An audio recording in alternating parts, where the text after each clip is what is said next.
Yes. So, welcome back, students. We were discussing about the IUPAC nomenclature of coordinate compounds. तो देखिए, मैं आपको बता रहा था कि हम लोग जब कोऑर्डिनेट कंपाउंड्स का IUPAC नेम लिखेंगे तो यहाँ दो तरह की कंडीशन पॉसिबल हो सकती हैं। वो दो तरह की कंडीशन कैसी हैं कि एक कॉम्प्लेक्स तो इस तरह का हो सकता है कि उसके अंदर 2 मेटल्स हों, और दूसरा कॉम्प्लेक्स ऐसा हो सकता है कि उसके अंदर केवल एक ही मेटल हो।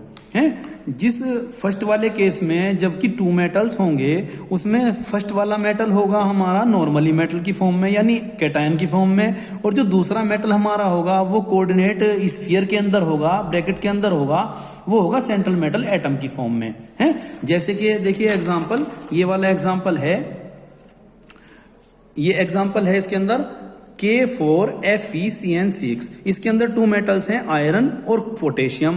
पोटेशियम अपने आप में मेटल फर्स्ट है, कैटायन की फॉर्म में है। आयरन सेकंड मेटल है, सेंट्रल मेटल एटम की फॉर्म में है, यानी ये आयरन इस साइनाइड से कोऑर्डिनेट बॉन्ड बनाकर बॉन्डिंग होगा। है इस केस में हम लोग जो पैटर्न यूज करेंगे वो ये वाला पैटर्न यूज करेंगे, फर्स्ट वाला पैटर्न यूज करेंगे। कैसे करेंगे इस पैटर्न को यूज कि सबसे पहले हम मेटल नंबर फर्स्ट का नेम लिखेंगे, नॉर्मल नेम। यहाँ क्या है, ये के का नेम होता है पोटेशियम, तो लिख देंगे हम पोटेशियम। क्या लिखेंगे? पोटेशियम। अब देखिए इसके बाद हम लिखेंगे लिगेंड्स, नोट करेंगे लिगेंड्स। लिगेंड्स कितने हैं हमारे पास?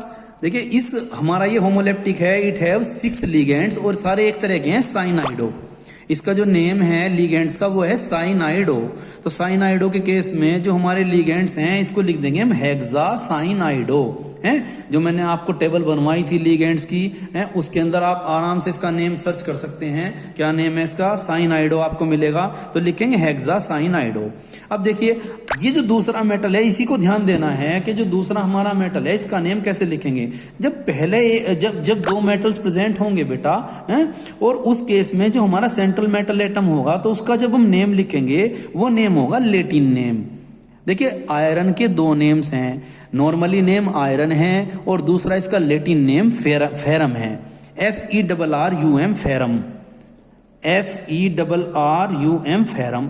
अब करना क्या है, इस लैटिन नेम के साथ में 8 यूज करेंगे। 8 कभी तभी यूज होगा जब मेटल दूसरा भी होगा, ठीक है, या दूसरे मेटल की कंडीशन होगी, या तो दूसरा मेटल होगा या इस मेटल को जोड़ने के लिए इस पूरी की पूरी स्पीसीज के ऊपर नेगेटिव चार्ज होगा। मेरी बात समझिए, देखिए दोबारा समझिए, अगर केवल हमारे पास ये भी नहीं है, हमारे पास केवल और केवल ये है FeCN6 और ये कोऑर्डिनेट स्फीयर हमारा बन गया है, इसके ऊपर चार्ज हमारे पास होगा 4 नेगेटिव। तो जब हमारा कोई कोऑर्डिनेट स्पीसीज या complex species negative charge species है उस केस में भी क्या है, हम इसको क्या लिखेंगे? फेरेट लिखेंगे। कैसे लिखेंगे हम इसको? फेरेट, यानी 8 हमें यूज करना पड़ेगा अगर हमारी स्पीसीज नेगेटिव स्पीसीज है।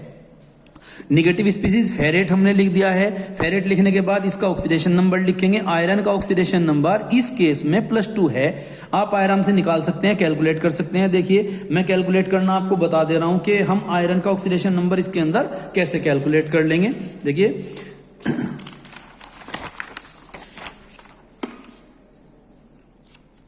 आयरन को आप सपोज कीजिए X है, यहाँ पोटेशियम है, पोटेशियम के कितने एटम्स हैं? 4 एटम्स हैं और सबका 1 है, तो कितना हो जाएगा? +4।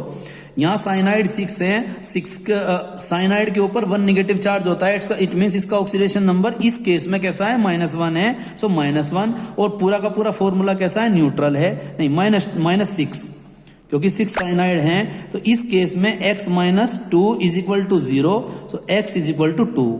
इट मीन्स यहाँ आयरन +2 की या 2 ऑक्सीडेशन स्टेट के अंदर है, तो यहाँ हम आयरन की ऑक्सीडेशन स्टेट लिख देंगे। और आयरन की ऑक्सीडेशन स्टेट लिखने के बाद कोई एनायन हमारे पास नहीं है इसलिए उसका स्पेस छोड़ देंगे। तो इसका जो फॉर्मूला जो K4FeCN6 का IUPAC नेम होगा वो होगा पोटेशियम हेक्सासाइनाइडो फेरेट सेकेंड। क्लियर हो गया ना आपको? चलिए दूसरे वाला एग्जांपल देखेंगे हम, पैटर्न नंबर 1। पैटर्न नंबर 1 हमारा क्या है? पैटर्न नंबर 2 हमारा क्या है? पैटर्न नंबर 2 हमारा ये है कि जब हमारे पास केवल 1 मेटल होगा और वो 1 मेटल केवल हमारा सेंट्रल मेटल एटम होगा, यानी कोऑर्डिनेट कंपाउंड के अंदर हमारा मेटल कौन सा होगा? सेंट्रल मेटल एटम मस्ट है, तो इसके अंदर हमारा जो कैटायनिक मेटल है वो नहीं होगा। जैसे एग्जाम्पल देखिए, दूसरे वाला एग्जाम्पल ये वाला देखिए, CuNH3 और साथ साथ क्या है इसके अंदर Cl2 एंड Cl। अब देखिए इसके अंदर कितने मेटल्स हैं, ओनली वन मेटल है, तो इसके लिए हम जो फॉर्मूला यूज करेंगे वो फॉर्मूला हम यूज करेंगे ये वाला, फर्स्ट वाला मेथड है हमारे पास, लिगेंड यूज करेंगे सबसे पहले अल्फाबेटिकली, जितने भी लिगेंड्स हमारे पास हैं कोऑर्डिनेट स्फीयर के अंदर हैं, अगर एक से ज्यादा लिगेंड्स है तो हम उन्हें अल्फाबेटिकली यूज करेंगे। फिर सेंट्रल मेटल एटम का नॉर्मल नेम लिखेंगे। अगर यहाँ पहले वाला केस जैसे आयरन होता है तो उसके लिए हम आयरन लिखेंगे, ना कि फेरम लिखेंगे। 8 भी नहीं लगाना पड़ेगा, ATE वर्ड यूज नहीं करना पड़ेगा।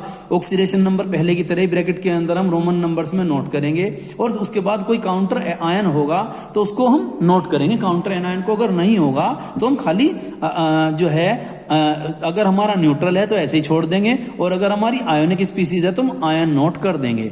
देखिए और ज्यादा अच्छा एग्जाम्पल समझ में आएगा। सपोज कीजिए हमारे पास ये कोई एग्जाम्पल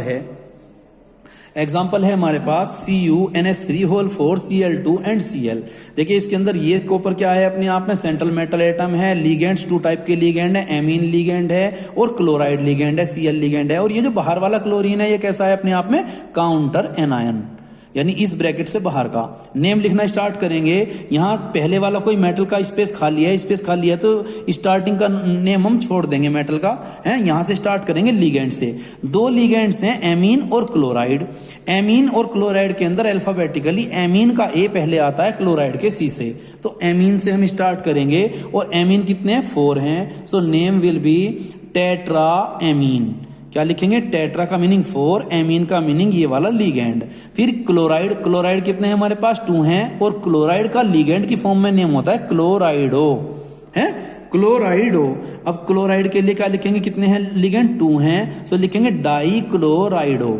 इसके बाद हम सेंट्रल मेटल एटम का नेम लिखेंगे। देखो सेंट्रल मेटल एटम का नेम हम यहाँ लिखेंगे नॉर्मल नेम। अगर हम ये सेकंड मेटल होता तो इसका लैटिन नेम लिखते, यहां लिखेंगे कॉपर।